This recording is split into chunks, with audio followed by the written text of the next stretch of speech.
Alright, so here's one more video for 7.3 complex fractions. This is example here, 5 over x squared minus 10 over x cubed, all divided by 2 over x squared minus 8 over x to the fourth. This is going to be a good example to do out to see, I believe, how these things could reduce at the end. Let's go into the tutor mode. And I think what they'll do is they'll walk us through the same thing as the other videos where they're going to do the method that they call method 2. I mean, you can focus on the other method if you want in the instruct mode, but since they show it this way and it seems to work consistently, we'll try it this way. This is going slow. I'm going to pause this. Okay, finally popped up for me. So the method that they say is, hey, look, we got these fractions. Look at the denominators. Figure out what's the lowest common denominator. But remember, that comes from looking at what is the most of each type of factor. So x squared, x cubed, x squared, x to the fourth. X to the fourth is what we need to kind of capture everything. So we'll take x to the fourth, and then we're going to multiply the top and the bottom.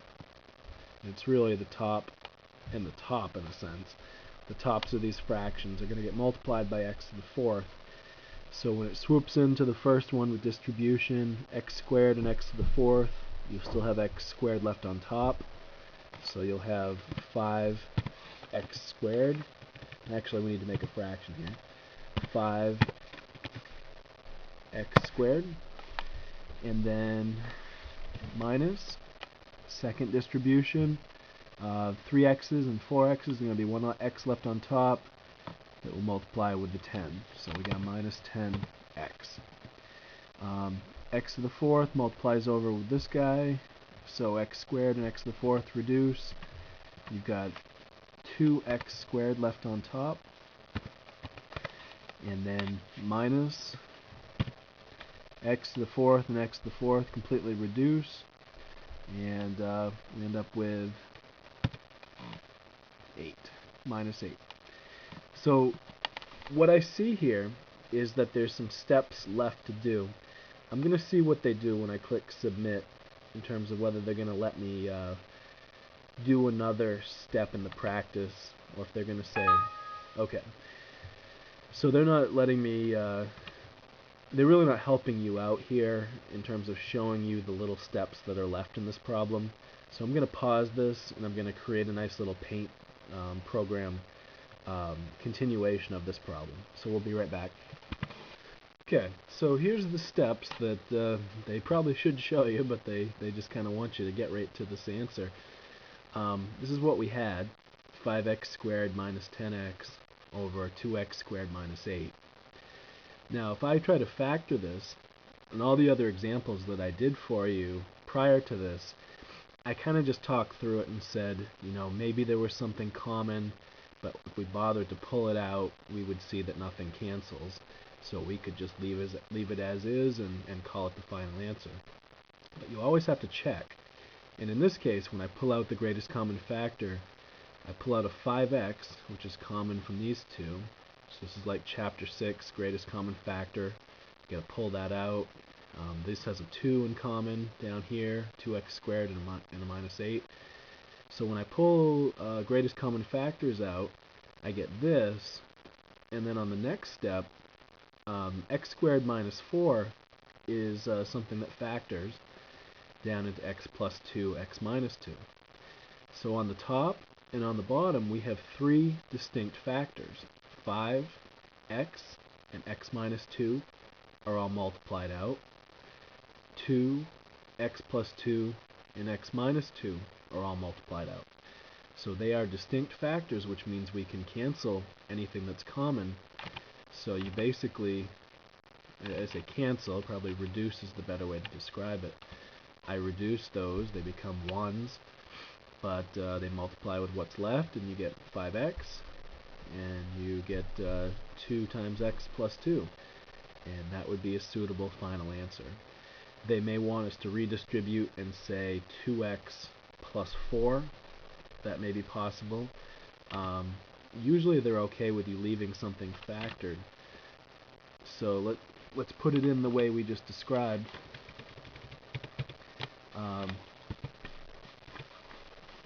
It was 5. Let's see, let's double check that. What did we come up with there? 5x, that's right, over 2 times x plus 2.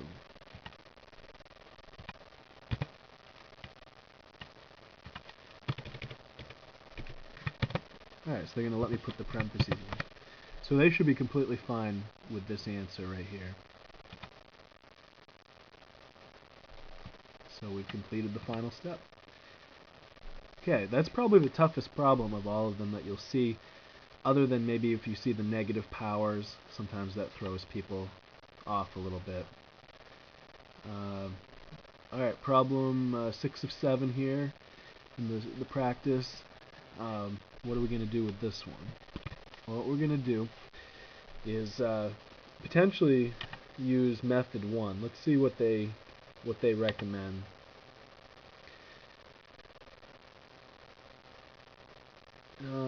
Alright, so yeah, they're going to use this other method that we haven't really talked about to any great extent.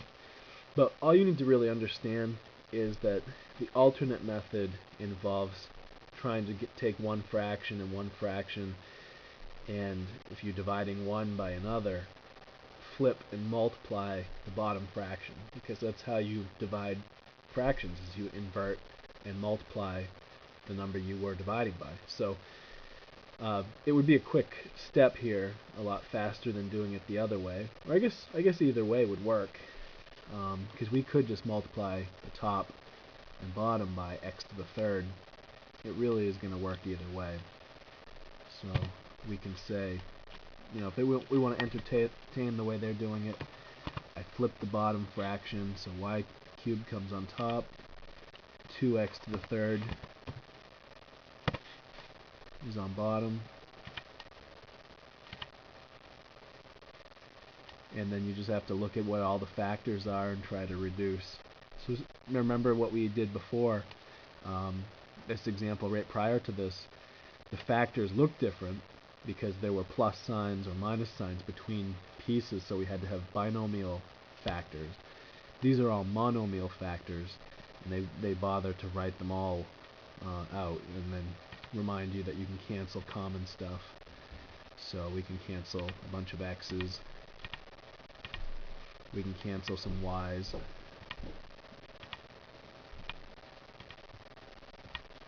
and I think that's everything that's common, and then it looks like everything that's left standing is just 3 times x, which is 3x, and then 2 on the bottom.